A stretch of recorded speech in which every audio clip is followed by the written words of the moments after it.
मैं ही इतने सालों में समझ नहीं पाया कि दुनिया में किसी से कितना भी प्यार कर लो, उसकी कैसी भी परवरिश कर लो, लेकिन जिसका जैसा खून होता है उसकी वैसी ही फितरत होती है।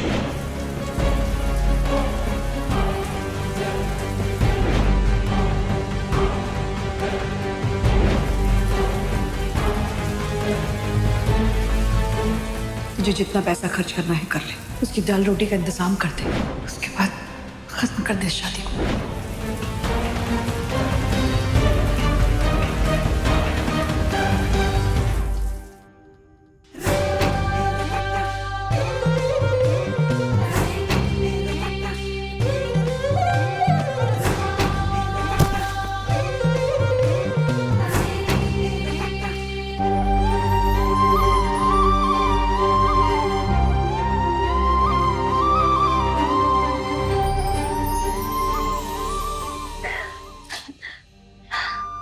तुझे भूख लगी तभी तेरा मुंह फुला हुआ है ना? मेरा मुंह इसीलिए फुला हुआ है क्योंकि इतनी देर हो गई है और अभी भी आर्यमन सर को याद नहीं आया है। तू भूखी है, एक बार भी तुझे पूछने नहीं आया आर्यमन सर।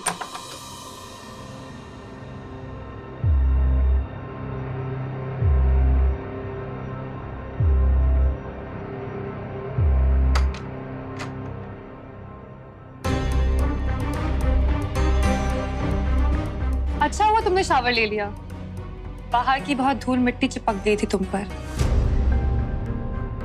वैसे तो पूरा परिवार साथ मिलके बैठ के खाता है, पर तुमने जो किया, I mean, जो हुआ, उसके बाद किसी का मूड ही नहीं है खाने का। तुम्हें ये करने की जरूरत नहीं थी अनन्या, किसी हाउस हेल्प को बोल देती, वो ला देते। बैठो, मुझे करना था तुम्हारे लिए, मुझे अच्छा लगता है।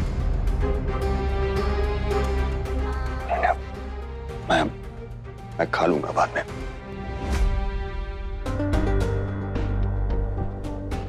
अब क्या इतना भी हक नहीं है मेरा? ऐसी बात नहीं है अनन्या। तो फिर चुपचाप से बैठ के खाना खाओ। बैठो। भले ही हम कपल नहीं बने, मुझसे मेरा दोस्ती का हक मत छीनो प्लीज। इस हक से ख्याल रखेंगे आर्यमन सर मेरा। और जब हम वहां थे तब हमारा ख्याल कौन रखता था? और सिर्फ इस घर पे आने के बाद तू ये क्यों उम्मीद कर रहा है कि सब लोग हमें सर पर बिठा कर रखेंगे? जब सब लोग हमसे सब कुछ छीनने लगे ना, तो इसका मतलब ये है कि ठाकुर जी हमें बहुत कुछ देने वाले हैं। द्वारकाधीश जी ने हमें मुंबई में हमारी जिंदगी को संवरने का मौका दिया है। तू यहाँ अच्छे से पढ़ाई करना, मैं बहुत मेहनत करूंगी, बहुत पैसे कमाऊंगी, और तू देखना तेरे सारे सपने पूरे करूंगी मैं। और तेरे सपनों का क्या दीदी? बाकियों की तरह तू नहीं मांगती अपने ठाकुर जी से एक अच्छा सा घर हो, बड़ा घर हो, एक प्यार करने वाला पति हो? मांग तो मैं भी लूं उसको, पर पता तो चले कि किस्मत का फैसला कहाँ है। और आर्यमन सर अनन्या मैडम के हैं, मैं उनकी जगह कभी नहीं ले सकती। इतनी जगह क्यों थी हमारे बीच में आर्या? क्या उसमें कोई तीसरा आ गया? शायद गलती मेरी ही थी, मैंने हमारे रिश्ते की कदर नहीं की। पर अपने अपनी गलती सुधारना चाहते हो आर्या। मैं जानती हूँ बिना प्यार का रिश्ता निभाना कितना मुश्किल है। अभी भले ही हमारे बीच में कृष्णा है, पर हम दोनों मिलकर इस प्रॉब्लम का सलूशन ढूंढ लेंगे। कृष्णा मेरी प्रॉब्लम नहीं है। मैंने कृष्णा से शादी की क्योंकि मैं तुम्हें उसे बचाना था। I know. अब बस तुम कुछ दिन बीत जाने दो, फिर तुम्हारी शादी की खबर अपने आप कोल्ड स्टोरेज में चली जाएगी। फिर हम साथ में मिलके सोचेंगे कि तुम्हारे इस समझौते और लवलेस शादी को कैसे खत्म करना है। एंड यू डोंट वरी, हम ये सब कुछ ऐसे करेंगे कि ना कृष्णा को कोई नुकसान हो और ना ही हमारे परिवार के नाम को। हमें इस परिवार का और आर्यमन सर का कर्जा चुकाना है। तो बस ये याद रखना, बाकी सारी बातें दिमाग से निकाल दे। मैं तेरे लिए खाना लेकर आती हूँ, तब तक तू नहा ले।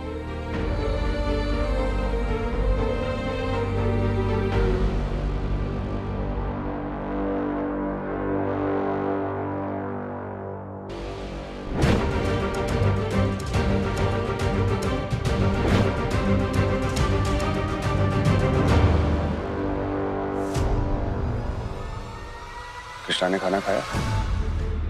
हाँ, और धनिया से कह के गेस्ट रूम भी रेडी करवा दिया है। वैसे अजीब बात है ना, वो यहाँ है भी नहीं, फिर भी तुम्हें उसकी फिक्र है। क्यों?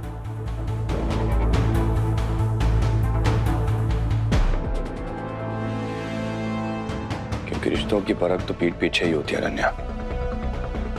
सामने से हर कोई अच्छा ही बनता है। यहाँ का दाल चावल भी तुम्हारे लिए कोई शाही पनीर और पुलाव से कम नहीं होंगे। प्योर ऑर्गेनिक है। ऑर्गेनिक समझते हो ना तुम? का इंग्लिश नहीं आती है? हमें इंग्लिश आती है। ऑर्गेनिक का मतलब पता है मुझे। दीदी, ऑर्गेनिक मतलब वो खाना जो बिना किसी कीटनाशक और मिलावट के उगाया जाता है। हाँ, इसीलिए तो बहुत महंगा होता है ना। देखो, इस घर के लोग ना मालिक और नौकर में बिल्कुल भी फर्क नहीं करते, तो इसीलिए तुम लोग रोज बढ़िया बढ़िया पकवान रोज अच्छे से ठूसना। क्यों कृष्णा, ठीक है ना? तुम दीदी को कृष्णा क्यों बुला रही हो? इस घर की बहू है वो, इज्जत दो उसे। मैडम या भाभी बुलाओ।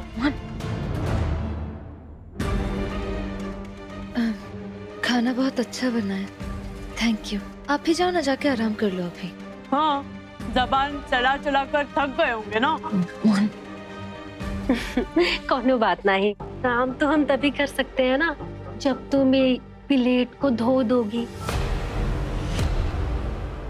धो दोगी का? ये भी कोई कहने की बात है? मैं धो दूंगी, आप जाके आराम कर लो। अच्छा चलो, हम जाते हैं ना, खाने के मजे लो। खाओ खाओ।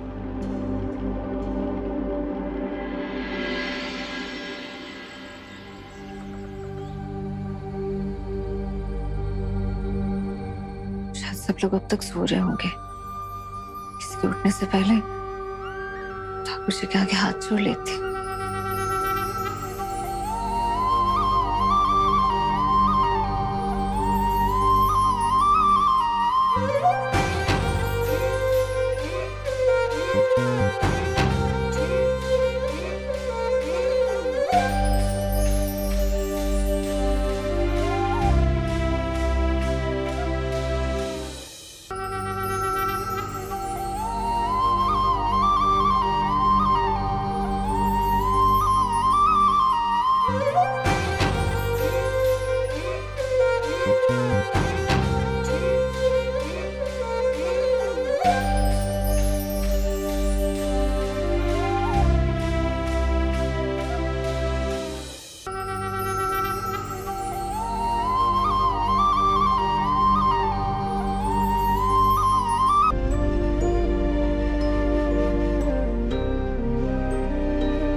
माफ करना ठाकुर जी,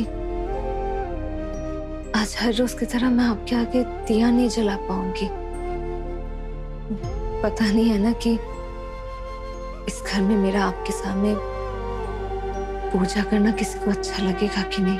सारी गलती मेरी है, आप इन पर नाराज मत होना ठाकुर जी। मुझे तो हर मुश्किल से लड़ने की आदत है, पर मेरी वजह से इस परिवार में आ जाए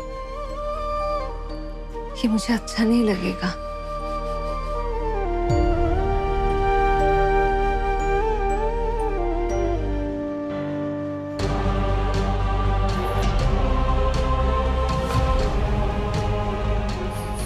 सॉरी दादी, वो मैंने दिया नहीं जलाया, बस साफ किया।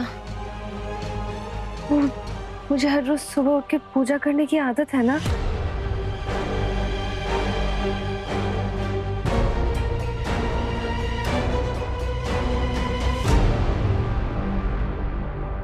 तूने तो कहा था ना कि तू द्वारकाधीश जी की दूत है, फिर उनके दूत को उनसे मिलने से मैं कैसे मना कर सकती हूँ?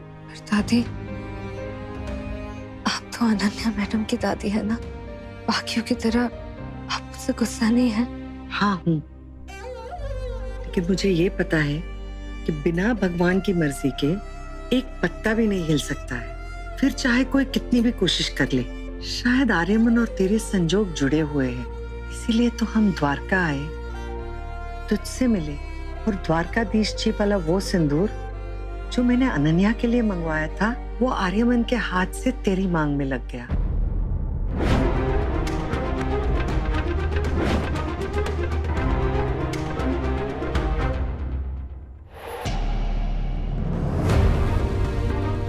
अरे तूने सिंदूर क्यों नहीं लगाया है?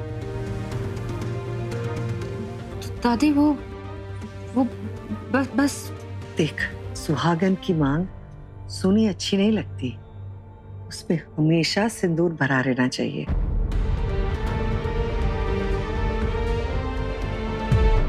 लो, लगाओ सिंदूर।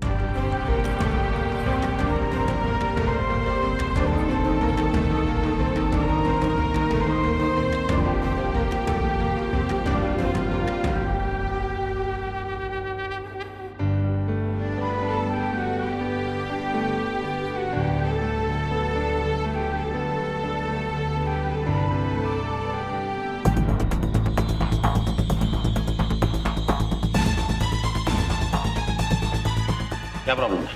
सर, हमारे कंपटीटर्स मीडिया में ये बात फैला रहे हैं कि आर्यमन सर की शादी की प्रेस नोट जो रिलीज की थी वो बस एक दिखावा है। लोग तो ये भी कह रहे हैं कि अनन्या मैडम और आर्यमन सर की शादी की अनाउंसमेंट तक के लिए हमने एक शानदार पार्टी दी थी, पर कृष्णा मैम से शादी के बाद ना तो कोई पार्टी हुई ना कोई सेलिब्रेशन। What nonsense. इतना ही नहीं, बॉयकॉट टीएम स्पाइसेस के हैशटैग टर्न कर रहे हैं पूरे सोशल मीडिया पर। लोग तो ये भी बोल रहे हैं कि जिनके ऐड में घर की बहू बेटियों को प्रमोट किया जाता है, उन्हीं के घर में घर की बहू बेटियों की इज्जत नहीं करते। कौन बोल रहा है ये सब बातें? कौन फैला रहा है ऐसी खबरें? मैं आपको थोड़ी देर में कॉल बैक करता हूँ। इस बैड पब्लिसिटी की वजह से हमारे स्टॉक्स का प्राइस गिर रहा है। तो आप लोग क्या कर रहे हैं? हाँ, आप लोगों को किस बात का पैसा दिया जाता है? मुझे प्रॉब्लम मत बताइए, सॉल्यूशन बताइए। सर हम क्या कर सकते हैं? सर शादी हो चुकी है और न्यूज में सभी ने इसकी वीडियोस देखी है। इस बात को हम फेक नहीं बता सकते और इस समय सभी लोगों की सोच हमारे खिलाफ है। ये हमारे प्रोडक्ट्स की ब्रांडिंग और बिजनेस के लिए बिल्कुल अच्छा नहीं है डैड।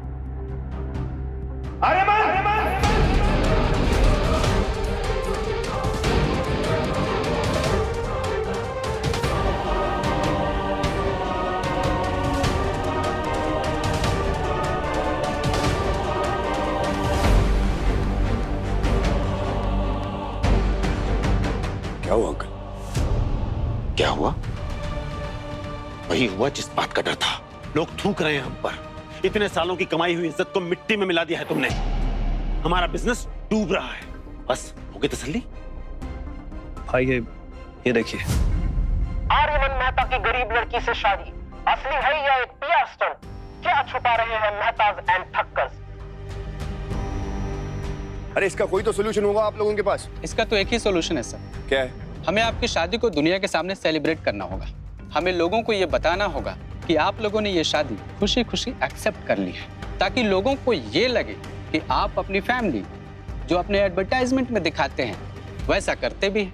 एक ग्रैंड पार्टी, एक पब्लिक अपीयरेंस जिसमें आर्यमन सर आप अपनी वाइफ कृष्णा मैम के साथ आएंगे और सबको ये यकीन दिलाएंगे कि आप दोनों हैप्पीली मैरिड हैं।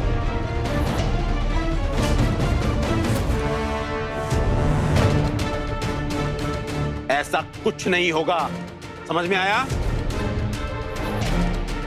कैसे पूरी दुनिया के सामने झूठ दिखा सकते हैं? कैसे? मतलब मैं और कृष्णा कपल बनकर जाएंगे। आप बस ग्रैंड पब्लिक अपीयरेंस की तैयारी कीजिए। आर्यमन और कृष्णा हंसते हंसाते हाथ में हाथ डालकर मीडिया के सामने जाएंगे।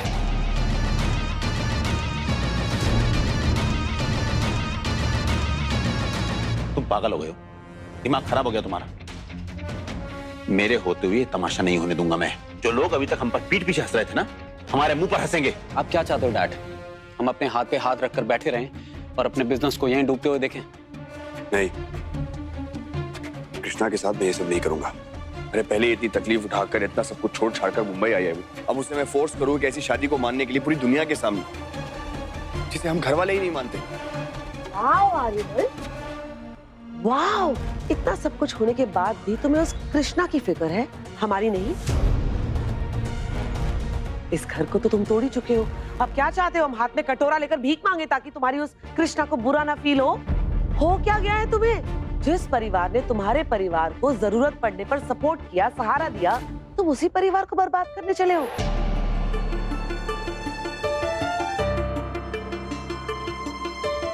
Mom please. तुम चुप रहोगी? तेरी जिद थी ना आर्यमन के साथ शादी करने की। देख लिया नतीजा, देख लिया उसका अंजाम। आप ऐसे क्यों कर रहे हो ठाकुर जी? आर्यमन सर ने जो भी किया सिर्फ मुझे बचाने के लिए किया। तुम उन्हें इतनी सजा क्यों दे रहे हो?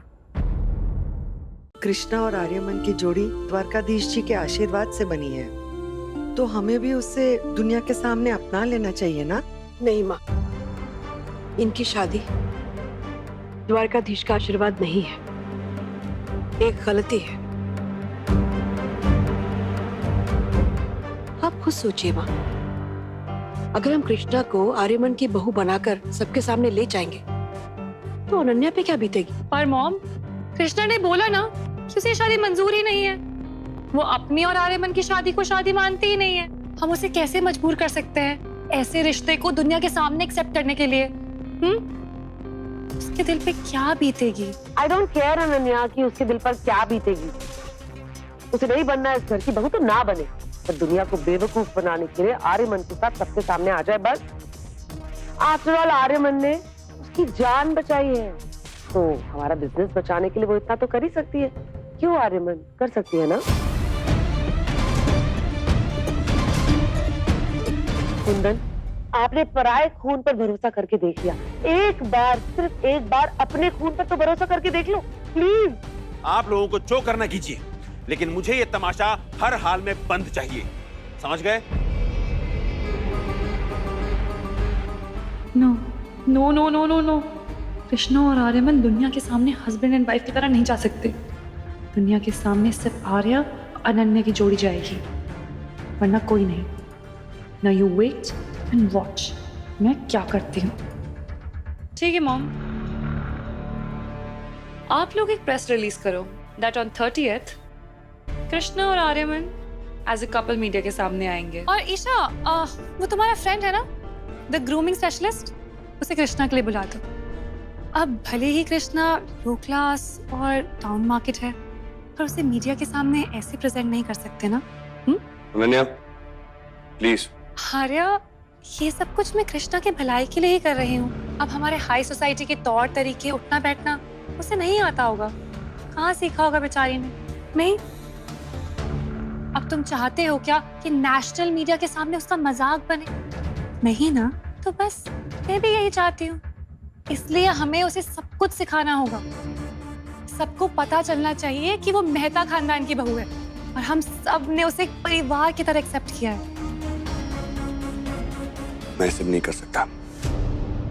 वो ऑलरेडी यहाँ आकर बहुत अनकंफर्टेबल फील कर रही है, मैं उसे और अनकंफर्टेबल नहीं फील करा सकता। आर्या, मैं समझती हूँ उसके लिए कितना मुश्किल है, और तुम्हारे लिए भी। और क्या तुम चाहते हो कि ये परिवार बिखर जाए? तुमने इतना कुछ किया है इस परिवार के लिए, और आज तुम्हें सबके सामने यूं मुजरिम की तरह खड़ा मैं नहीं देख सकती आर्या। इसीलिए सब कुछ कर रही हूँ, सिर्फ और सिर्फ तुम्हारे लिए। और मेरे लिए भी ये सब आसान नहीं है आर्या। जीती रह बेटा, जीती रह। कितना अच्छा दिल है तुम्हारा। आज आर्या को महसूस हो रहा होगा कि उसने कितने बड़े हीरे को खो दिया है। मैं पीआर टीम के साथ बैठकर इवेंट का प्लान डिजाइन करता हूँ। ऐसा ग्रैंड इवेंट करेंगे कि सब लोग देखते रह जाएंगे। एंड यस, कल की सबसे बड़ी हेडलाइन होनी चाहिए कि शहर के सबसे young and dashing entrepreneur Aryaman Mehta ने गरीब और बेचारी लड़की पे तरस खाकर उसे अपने घर पे लाया, उससे शादी की। और एक बार लोगों और मीडिया का मुंह बंद हो जाए, देन वील फिगर आउट कि आर्या और कृष्णा की ये बेमतलब की शादी को हम कैसे खत्म करेंगे।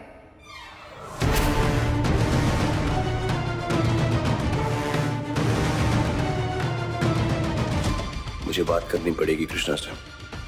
पता नहीं कृष्णा इसके लिए राजी होगी या नहीं। वो क्या सोचेगी, दुनिया के सामने ये झूठे रिश्ते का दिखावा करके उस पर क्या बीतेगी। मुझे बात करनी पड़ेगी आर्यमन सर से। पता नहीं क्या बीत रही होगी उन पर। पहले मेरे लिए दुनिया से लड़े, अब मेरे लिए दुनिया के सामने झूठे रिश्ते को हंसते हुए अपनाना पड़ेगा।